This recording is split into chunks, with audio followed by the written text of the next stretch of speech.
Today's video is about making vanilla.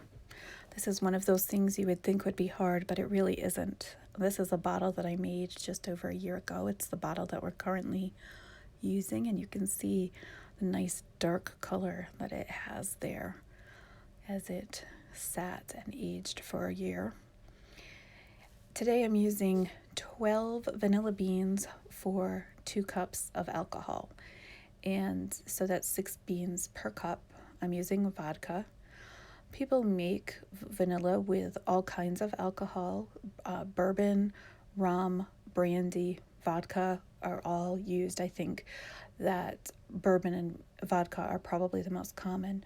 And I'm using vodka. We do not drink alcohol, neither my husband nor I. So the alcohol here is really, it's the extractive thing that gets the flavor out of the bean, and we aren't looking to retain any other flavor than the vanilla. So vodka is good for that because it doesn't have another flavor, whereas some of your other options are going to lend other flavors to your baked goods or whatever you put the vanilla in. So it's up to you whether or not you want those other flavors that other types of alcohol might add to it.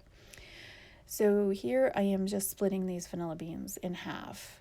Some people will scrape the seeds out, but my feeling is this is going to sit in the alcohol for a year. Like, the seeds are going to fall out by themselves, and it's not that hard to scrape the seeds out, but it's also not particularly necessary, so I don't.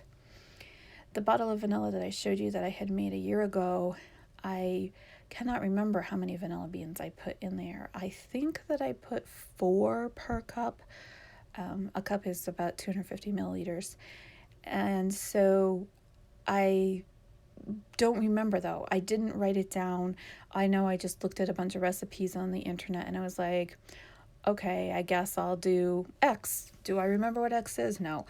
And I can't tell by looking, even though the beans are still in the jar, because as you will see in a couple of minutes, I actually cut the beans into smaller pieces.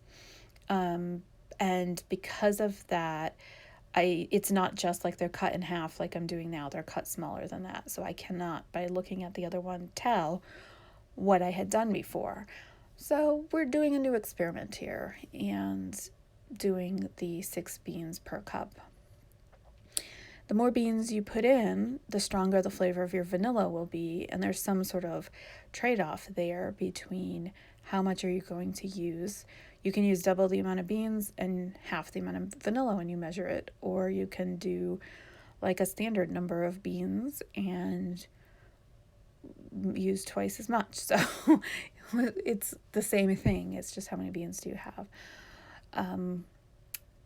And you can use any kind of vanilla beans for this. Different vanilla beans grown in different regions are going to have different flavors. So it's a fun kind of thing that you can experiment with.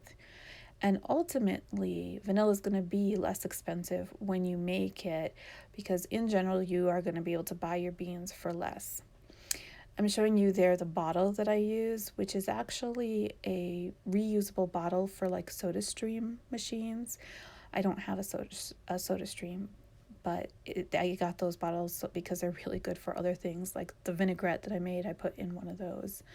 So you see here is where I was talking about I cut them into smaller pieces. It just makes them a little easier to get in the bottle, and they'll stay submerged by the alcohol for longer as you use the vanilla. It won't be sticking out of the alcohol. So that's the only reason I cut them. You don't have to.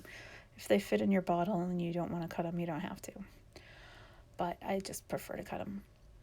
And you see all of that goodness on my hands and on the board. That's all vanilla seed. So we don't want to waste that. We want to get as much of that off the board as we can. So I'm just scraping it up. And then we will put all of those lovely, beautiful seeds directly into the bottle. Now all that's left to do is to add the alcohol to it. And here I'm measuring the alcohol. That bottle of alcohol that I bought, the vodka at Costco, so it's a huge bottle. This is the third bottle of of vanilla that I am making from that one bottle of vodka, and I think it only cost me $15.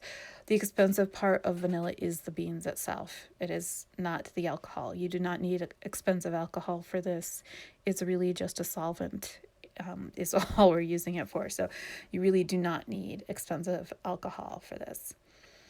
And I didn't know, but you can see I have both metric markings and standard markings on there. And so I did check it, and it was 500 milliliters for the 2 cups.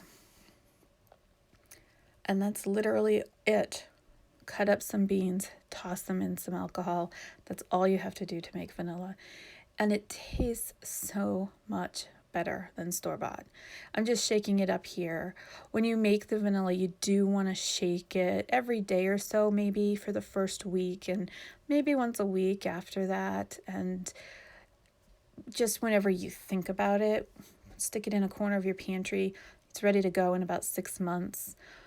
But the longer you leave it, the flavor does continue to develop, and you can let it sit for a while, a couple years even. I've had friends leave it for that long. So yeah, but right now you can see the little vanilla seeds, and it's totally clear, and it won't take long till it doesn't look clear anymore. I hope you make some, and I hope you enjoy it.